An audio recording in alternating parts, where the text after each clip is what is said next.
өндөр уулын нөмөр нөөлөгт өнтөө сайхан байдаг тухай хуучилдаг гэсэн. Улс улсын өндөр нь нөөлөгтэй байдаг бол улс төмний дундаан бадар садын жаргал сайхан. Урлагийнхан болон тэр дотор поп рокийнхны дунд нөмөр нөөлөгтэй нэгэн. Бид уртын дуу морин хуураараа дэлхийд гайхуулж болох боловч дэлхийн соёл урлагийн цанг үеийн урсгалыг мэдэрч чадахгүйгээр дэлхийн соёл урлагт хөл тавьж чадахгүй гэж жагаа үздэг байлаа. Тэрээр хаа байсан Герман, Итали, Францаас тайзны угсардаг тавцсан гэрэл түүлэг хөгжмийн тоног төгөөрөмжгээд л жохон Монголын урлагт хэрэгтэй бүхнийг шургоолж шигзөөсөн. Тийм ээ. Тэрээр Монголын орчин үеийн урлагийн их тесрэлтийг эрт мэдэрч хүч хөрөнгө сэтгэл оюунаар зориулсан анхны бөгөөд сорын ганцхан. Ийм хүн урлагийн эсрэг чулуу шидэж галдан шатаана гэж юу? Рок поп уран бүтээлчд манай жагаа бол дандаа хамтарч ажиллаж биднийг дэмжиж ингэж байдаг бидний үеийн бас тэргүүлэгч нэг залуу юм. Тэгэхээр өнөөдрийн яг үүссэн нөхцөл байдал бол зарим хүмүүсийн одоо бодлыг санааг сэртгэлсэн одоо янз янзын үйл явдал болж байна л да. Тухайлбал 7 дугаар сарын 1-ээс нэгний байдлаар ямар одоо үйл явдал өрнөсөн байдгийг хүн болгон мэдж байгаа. Миний хувьд бол яг би үнэхээр жагааг яриад ингээд харчлаа гингүүт үнэхээр сэрт хийсэн. Ягаад гэхээр жагаа бол зүгээр нэг Монголын зүгээр нэг иргэн биш. Улсын их хурлын гишүүн байсан. Хариуцлагатай ажил хашиж явсан. Дээрээс нь өчнөө одоо Монголын үндэсний том компанийг бий болгож тэр түүнийг өдөрдөж олон хүнийг одоо амьдралтаа залгуулж олон хүнийг одоо хамтарч одоо ажил хөдөлмөрийн нэг одоо хийлгэжсэн ийм нэр төртэй хүн. Ер нь тэгээд хийж авсан ажиллаж батсан өөрийнх нь ухамсарыг ч батсан тийм юм бол хийхгүй л хүнэлтэй. Монгол улсад одоо орчин үеийн урлаг буюу эстрад, рок, поп тийм ээ шоу бизнест одоо жагаахын оруулсан хувийн бол маш их гэж би уран бүтээлчний хувьд боддог. Зүгээр юу хэлэх гэж юм гэхээр жаргал сайхан ах бол өөрөө хөгжмийн асар том хоббитой. Одоо дэндүү том хоббитой. Өөрөөр хэлбэл техникийн болон одоо оюун санааны дуу сонсох, үнэлэлт өгнөлт өгөх тийм мөн дээрээс нь шоу бизнесийг зарчмын дагуу яг зөв ёсоор нь хөгжүүлэх тал дээр бол маш их анхаарч ажилладаг. Мэдээж улсын их хурлын гишүүн байсан. Хариуцлагатай алба эрхэлдэг байсан. Тэг энэ их ажлын хажуугаар урлагт өөрийнхөө сонирхлын орон зайг бий болгож байгаа гэдэг бол хувь хүний хувьд бол маш их өндөр одоо чадвар гэж би боддог. Монголын орчин үеийн хөгжимд бол одоо ямар ч байсан энэ хүн бол урд нь маш том хөрөнгө оруулалт хийж ирсэн. Цаашдаа хийх байх. Тэгээ ер нь бидний Монголын урлагийн сайн сайхан яваа бас энэ ямар нэгэн техник аппаратураар дутагдaltaгүй тий гачигдaltaгүй яваа бол энэ үнтэй шууд холбоотой. Тэгээ ямар ч байсан цаашдаа хамтарч ажиллах уран бүтээлчд бол уран бүтээлчдийн цаваа ямар ч гэсэн тасрахгүй байх гэж бодож байна. Бидний хил занснаар буйныгийн жагаах юм байна. Одоо ингээд нэг айхтар газар ганц урдаг тойроод баг 20 тонн жин л та. Тэгэд найзынхаа хувьд би бол маш их санаа зовж байна. Тэгээ уржигтраас нэг айхтар хуурай өсгөлөн гэдэг юмыг зарласан байна. Тэгэхээр юм биеийн байдалд нь бол маш их санаа зовж байна. Тэг үнэхээр энэ бид нар ямар нийгэм рүү явж байгаа одоо бас ухаарах цаг болсон юм болов. Энэ арчлал чөлөө зах зээлийн нийгмийг анх зохицлон байгуулахад бол жагаах ах маань оруулсан хувь нэмэр бол бас үнэхээр үнэтэй. Би 90 оныг бол санаж байна. Жагаах маань анхны цуглаанд өөрийгөө тэр үед хувийн дэргээрээ үйлчлээд бүх мөнгө төгрөгийг гаргаад санхүүжүүлээд тэр үед бол бас тийм одоо сүүхэттэй бизнесмен гэсэн тийм хүмүүс байсангүй шүү дээ. Тэгэхэд бол хамгийн түрүүнд л гараа сунгаад ингэ явж ирснийг бол маш том тодорхой санаж байна. Тэгээ ийм хүнийг өнөөдөр одоо арчлалын эсрэг болгоцсон өшөө бүр шоронд хориод ингээд өссөн зарлж байгаад бол одоо найзынхны хувьд, дүүгийнхний хувьд маш их санаа зовж байна. Тэгээ энэ шийдвэр гаргадаг хүмүүс маань үнэхээр энийг эргэж хараач. Жагаахт нь үнэхээр энэ тийм зүйл байхгүй. Би бол тэрийг бас олон жил нөхөрсний хувьд бол сайн мэдж байна. Ялангуяа манай рок попын үедээ уран бүтээлчд бол жагаахтаа маш нэгт холбоотой байдаг. Бидний уран бүтээлийг бол маш их дэмждэг. Одоо тэгэл жагаахтайгаа очиод уулзахад хамгийн түрүүнд л бидний уран бүтээлийг ярьдаг. Хөгжим зэмсэг өөрөө маш тэрнтэй дуртай. Ингээд нийт уран бүтээлчдийнхээ өмнөөс уриалаад жагаахыг маань одоо суллаж өгөөч. Хэрвээ байцах шалгах зүйл байдаг юм бол одоо тэрийг заавал одоо ингэж 2 цагдаж ингэж хүнийг өсвүүлж ингэж шалгах ёстой юм уу? Тэмээнээс тэмдэгтэй энэ хүн хайшаа цухтаа гэж одоо гайл дээр яваад очисон ч хилийн бомбон дээр яваад очисон ч бүгд л тань шүү дээ. Тийм учраас заавал ингэж хүнийг одоо хаавс нөгөө 30-аад оны хэлмэгдүүлэлтийн үеийг санагдуулах юм хэмжээнд ингэж байлгах нь бол үнэхээр сэтгэл маш хэмсгэлж байна. Тэгээд Монголынхаа бүх ард түмнийг жагаахыг хүндэлдэг хайрладаг залуучуудтайгаа бас давхар уриалмаар байна л гэж бодож байна. Жагаах маань одоо хоригдож байгаа гэдэг юм мэдээллийг аваад үнэхээр гайхсан. Тэгээд энэ одоо ямар нийгэмд амьдраад байгааг бид нар бол үнэхээр гайхаж байна. Яг айдас дүрх шиг ч юм уу одоо бүр гайхаад одоо хэлж ярьдаг хүмүүс маань буянгийн жагаа ахалт гэж бодож байна. Шудраг мэдээж сонгуульд өчнөө хөрөнгө мөнгө зарцуулж өөрөө сонгуул бол энэ олон намын хуваарай бас нэр дэвшиж байгаа улсууд бол үнэхээр өөрсдөө асар их хөрөнгө зарцуулж сонгуульд мэдээж өрсөлдсөн байж таараа. Тэгээд тэр сонгуулийнх нь дүн шудраг бус гарахаар мэдээж ямар ч хүн мэдээж өөрийнхөө энэ шудраг бус болоод байна гэж арчилсан нийгэмд амьдарч байгаа юм чи мэдээж хэлэх хэрэгтэй байх гэж бодож байна. Тийм болохоор залуучуудтайгаа цуг бас өөрийнхөө үзэл бодлоо ярилцах гэж талбай дээр ирсэн байх гэж бодож байна. Жаргал сайхан маань бас энэ 7 сарын 1-ний нэг ийм хүмүүс хамааныг одоо уриалан дуудсан гэсэн ийм хэрэгээр энэ би телевизээр харж ирсэн л да. Ийм хэрэгээр ингэж тэр цагтаа хорилоо гэд ингээд мэдээгээр би сонсч ирсэн. Тэгэд би бодож исэн л да. Гэхдээ одоо ийм боловсралтай, ийм одоо ажилсаг, ийм одоо шудраг, ийм хүн одоо ийм хэрэгт оролцоод, энийг уриалан дуудаад ингээд ийм хэрэгт оролцсон гэж бол би итгэхгүй байгаа. Өөрөө бол маш тийм шудраг хүн шүү дээ. Тэгээ би тэр цуглааныг бас харж байхад тэр анхлаа тэр 7 сарын 1 талбай дээр цуглаж байхад бол яг хөө тэр цуглаан бол тийм өвмөн болно гэж бол ерөөсөө огт нь хэн ч гэсэн бодоогүй шүү дээ. Монголын ард түмэн ч бодоогүй. Тэрийг бол бас нэг хэсэг тийм дэврэгэн залуучууд л би тэднийг одоо бүр дэвргээд бүр альчгүй болгоо гэж ингэж бодсон. Ихэнх Монгол улс байгуулагдсны 800 жилийн ойг өөрөдөрдийн наадмын уламжлалаар тэмдэглэн өнгөрүүлэхийг жаргал сайхан хүссэнгүй. Энэ түүхт ойгоор Монголын ард түмэндээ дэлхийд алдартай хамтлаг дуучдыг урьж тоглуулан бэлэг барихыг хүссэн билээ.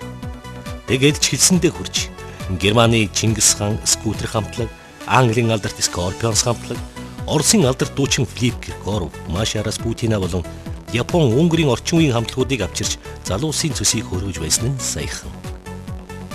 800 жилийн он баярын дараа жаргал сайхны буйнаар улсын данстай гэгдэх 5 урлагийн байгууллага ээж бүрэн хөгжим, тоног төхөөрөмж, тоглолтын малгай хувцсан шинжилж амьдсан. Бас болоогүй. 30 жил солиагүй гуйлан хөгжмөө солиод цэргийнхэн хүртэл их баярлаж байсан шүү.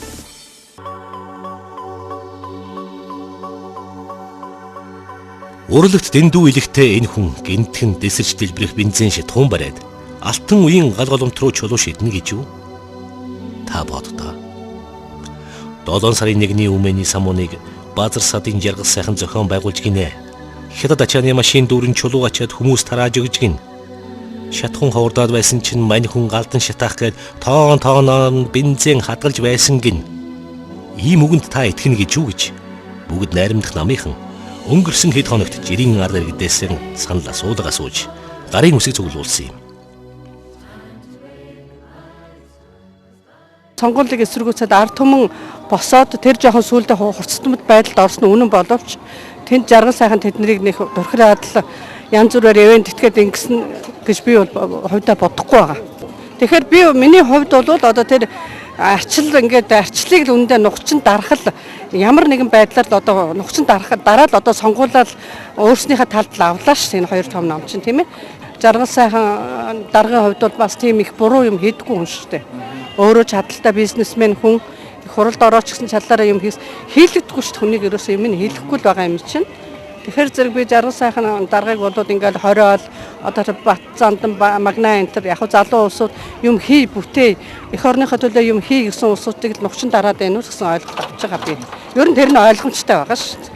Ямар аргаар яаж одоо ингээд тэгэхээр дахиад хүн тэмцэхгүй, гудамжид гарч ихсэхгүй одоо өгөө чөлөөтэй хэлэхгүй гэдэг чинь одоо нухчин дарж байгаа учраас одоо нэг илэрн байгаа учраас хүмүүс одоо юм өгөө хэлж чадахгүй айж шүү дээ. Өнөөдөр Монголд хүний эрхийг тийм маш их ноцтойгоо зөрчиж байгаа юмнууд маш их одоо бидний амьдралд миний амьдралд ч тохиолдож байгаа.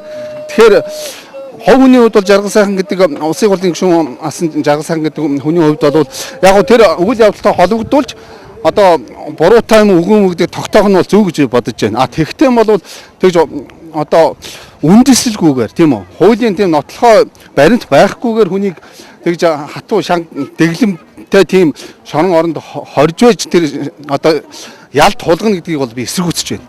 Тийм би бол эсэргүүцэж байна. Хуулийн дагуу бүх юм байх ёстой гэж боддог. Тийм ер нь бол миний хөдөлгөөний хувьд бол тийм ээ ер нь бол өнөөдөр Монголд нэг намын дарангуулал улс төрийн хувьд бол ерөөсөө Монголын ард түмний одоо арчсан ил тод тийм ээ шудраг энэрнгүү тийм нийгмийн үзэл санаа ерөөсөө тогтохгүй байгаа шүү дээ. Тэгээ нэг намын дарангуулд байгаа гэж боддог. Би тэр дарангууллыг хүний эрх зөрчиж байгаа тэр үйл явдлыг эсэргүүцдэг. Бас тэгж ярилцлага өгмөр байна. Айч юм. Ийм засаг төр ийм нийгэм гэдэг чинь одоо ямар оронд байдгүй. Аль ч оронд байхгүй шүү дээ. Манайд л шүү дээ. Тоглоомын засгийн газар гэдэг чинь манайд байгаа шүү дээ. Зин тодорхой шалтгаантай бол хорж шалгана шүү дээ. Тодорхой шалгаангүй ямар нэгэн ишлэг баримтгүйгээр бол хүний хорин гэж байхгүй шүү дээ. Тэр чинь хуулиндаа заалттай байгаа шүү дээ. Тэрээс одоо хэн дуртай үнийг энийг сэжгэлж нин тийм гээд бариад байх юм бол энэ чинь одоо хуулинд дайцаж зогсохгүй нийгэмч таарахгүй асуудал шүү дээ. Би бол бүгд найрын тахын дараа намын дараа тэр жаргал сайхныг бол 20 цагдах нь буруу.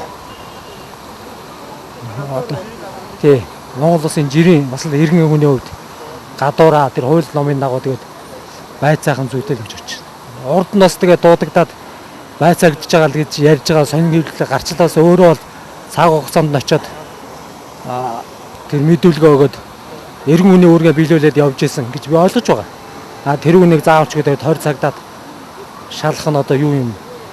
Хуулиндаа бол нийцэхгүй л гэж бодож байна. Тэгтээ энийг бол заавал тэгж хоорж үлсгэлэн зарлуулж те ингэж явах уран шаардлага байна уугүй юу гэдэг талаас нь харж үсгэл шаардлагатай байна гэж үзэж байна л да. Жагааг бол биднээс сайн мэднэ. Манай нэг том улс төрж тэгээ бизнесмен гэдэг талаас нь тэгээд энэ хүнийг бол заавал хороод хэрэг байна уу? Монголоос тэр хүн бол гарч явахгүй. Тэгэл гадуур шалгаж бүх хуул зүйн дагуу үндэслэлтэй тэр хүнийг шалгаж болдог юм уу? Бас нэг үйлчлэн зарлсан гэж сонссон. Тэгээд тэр хүнийг одоо гадуур л нэрэн шалгуул болох юм шиг байна да гэд би бодож байгаа юм да. Бүгд намын дараа жаргал сайхан бодлоо юм аа. Сая ингээд сая барай хорчдог. За. Би тэр талаар яриа өгмөр байна уу? Яагаад? Одоо яаж мэдэх вэ? Царай гаруудаа гарчдаг тэгээд барайд авчлаа яах вэ? Та дүүл зөвхөн жаргал сайхан бодлоор юу гэж бодож байгаа гэж байна? Тэр шудраг хүн л гэж бодчих та. Хорж болохгүй л гэж хэлмээр шүү дээ. Тийм үст. Өрөөлөн дуудаад яасан биш тэр чинь тэгээд заавал хорж мөрөөдөх шаардлага байхгүй л гэж бодчих шүү дээ. Тийм л байна. Тэр бослого шиг тэр юу бол угаасаа л зөв шүү дээ угаасаа. Монголчууд ганц өөрсдийнх нь ганц эрх ашиг ардчлалынхаа бүх юуг яасан тэр бол уг нь жаргал сайхан тэр буруу байхгүй тэр цаад усуулж байгаа тэр магна эднэр ч ерөөсөө ямар ч буруу байхгүй шүү дээ уг нь. Энэ ямар ч буруу байхгүй. Эднэр бол энэ хэдэн улс төрийн хэдэн том луугрууд энэ хэдэн акулууд л хийсэн ажлууд шүү дээ. Угаасаа ойлгомжтой шүү дээ. Ямар ч тэнэг хүн тэгж бодно шүү дээ.